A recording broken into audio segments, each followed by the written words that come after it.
కేసీఆర్ హయాంలో సంతోషంగా బతికిన రైతులకు కాంగ్రెస్ పాలనలో కన్నీళ్లే మిగిలాయన్నారు మాజీ మంత్రి సబితా ఇంద్రారెడ్డి.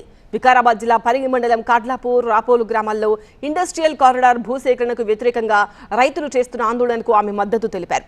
ఈ సందర్భంగా కన్నీళ్లు పెట్టుకున్న మహిళా రైతులను దగ్గరికి తీసుకుని ఓదార్చారు.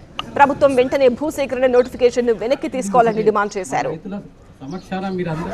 ఖచ్చితంగా కేసీఆర్ గారి నాయకత్వంలో బీఆర్ఎస్ పార్టీ రైతుల భూములు గుంజుకుంటుంటే ఎట్టి పరిస్థితులు ఉపేక్షించాం, ఖచ్చితంగా అండగా ఉంటామని చెప్పడానికి ఇక్కడికి రావడం జరిగింది. నేనేమంటానంటే మన రైతన్నలందరినీ, రైతులు భూములు పోతున్న వాళ్ళందరూ కూడా అమ్మ మీరు ధైర్యంగా ఉండండి, ఖచ్చితంగా కొట్లాడదాం, లీగల్ గా కొట్లాడదాం. ఈ ప్రభుత్వానికి కళ్ళు తెరిచి విత్డ్రా చేసుకుంటే చాలా సంతోషం, విత్డ్రా చేసుకోకపోతే మీ పోరాటం ఏదన్నా మేము అండగా ఉంటాం, ఎంత లెవెల్ కైనా పోరాటం చేయడానికి సిద్ధంగా ఉంటామని చెప్పడానికి ఇక్కడికి రావడం జరిగింది. అవన్నీ వదిలేసి భూములు లాక్కొని రాక్షసానందం పొందుతున్నారు, ఇది మంచిది కాదు.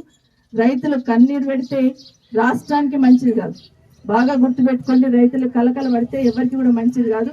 ఎట్టి పరిస్థితులలో ఈ భూమిని విత్డ్రా చేసుకోమని విజ్ఞప్తి చేస్తున్నాను.